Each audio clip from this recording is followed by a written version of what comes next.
Alright, we're beginning in 5, 4, 3, 2, 1, buck paradigm.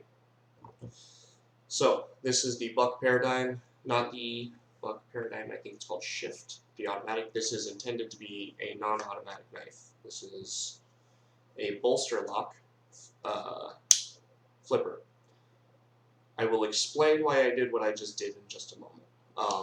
S30V steel, pretty good knife, or pretty interesting knife, I should say. I have my feelings on it, which I will discuss at length in just a moment. So, I'm going to start the disassembly and start my gripes. This pocket clip is reversible, that's awesome, and how it's reversible and very deep carry is awesome. What I will say from the get-go on this is that it really doesn't seem intended to be user managed, or user, that's the word I'm looking for, user serviceable. So, this is the lock side. So we're going to pop this guy off. There are many springs in here. So we do have to be very careful when we're taking this apart. When you take this bolster off, there should be 2 springs on this side. So you just saw I just let it uncoil as softly as I could. We take this guy off. Probably take this hand scale off first, or this scale off first. But you got 1 spring here. You got 1 spring here. So this is what actually actuates that button for the bolster lock. There's a cam on the other side. So we shall continue. Take this guy off.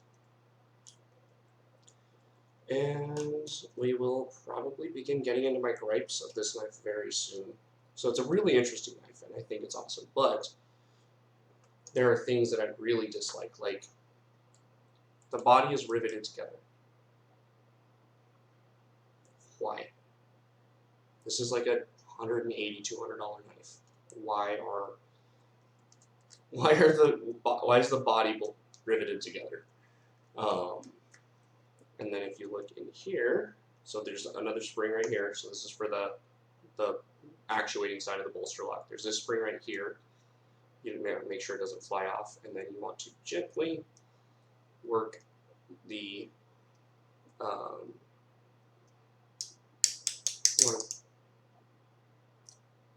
gently, could not stress that enough, gently work this guy off because that guy is there. So this spring is the other coil spring. So the things I really want to talk about right now are A, riveted body, and B, they seem to be a Teflon washer. Now, it's not the end of the world, but why? I don't get it. Why is it like it's 180 bucks in US? Why am I getting Teflon? Like, that doesn't make sense to me at all. So, that's the disassembly. The disassembly is very simple. This is as far as you should go. I have pried this out. I have gotten the blade out. I do not recommend it.